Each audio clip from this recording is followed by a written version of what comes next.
I greet you in Jesus' precious name. It's just wonderful to be with you again. Do you know that we serve a miracle working God? Of course you do. But you know, folks, where I get the most encouragement about the miracle working power of Jesus is from the Bible.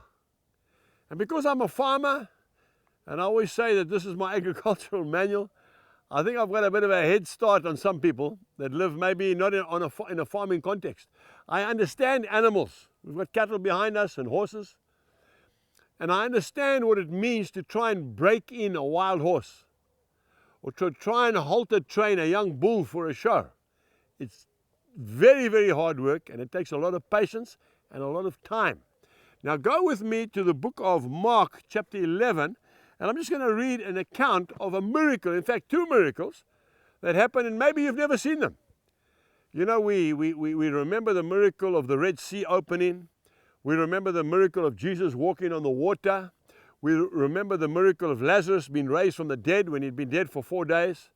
We remember the miracle of Jesus feeding 5,000 men with 2 little sardines and 5 barley loaves. But I want to show you 2 miracles that maybe you've never seen before.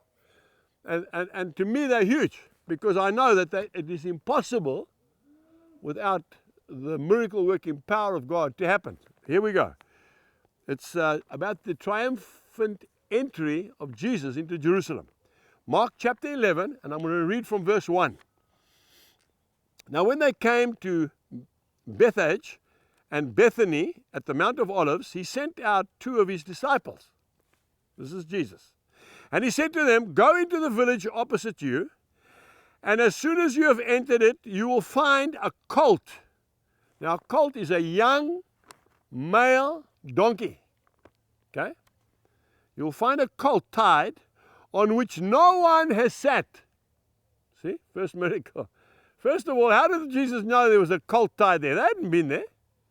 So he knew there was a colt tied there. A young male donkey that has never been ridden before, not broken in, okay? You'll find a young colt tied on which no one has sat. Loose it and bring it.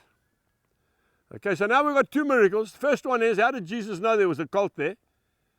And secondly, how is he going to ride that colt? Okay, verse 3. "And if anyone says to you, 'Why are you doing this?'" Remember, they're strangers. They didn't live in that town. "Say, 'The Lord has need of it, and immediately he will send it here.'" So they went on their way, and they found the colt. There he was. They found the colt tied by the door outside on the street, and they loosed it. And some of those who stood there said to them, "What are you doing loosing the colt?" These are strangers, eh? And so they spoke to them just as Jesus had commanded, and the people let them go, let it go. Then they brought the colt to Jesus, they threw their garments on it, and he sat on it. The colt didn't buck him off, it didn't run away. The owner of the colt didn't come and say, "I want money, who are you? I don't know where you come from." Jesus spoke miracle after miracle. How come? Because he's the Son of God. That's how come. So, my dear friend, I want to say to you that there are miracles that are happening in your life and in my life every day, and we don't even see them. Let's start thanking God a little bit more. When you wake up in the morning, you smell that beautiful fresh air.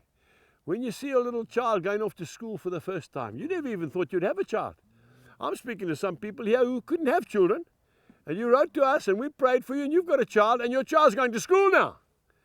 Some of you couldn't find employment. You've got a job now. That's a miracle. Some of you have been divinely healed. The doctor said, "There's no more we can do for you." And we prayed, and God healed you. Don't underestimate the small miracles. Goodbye.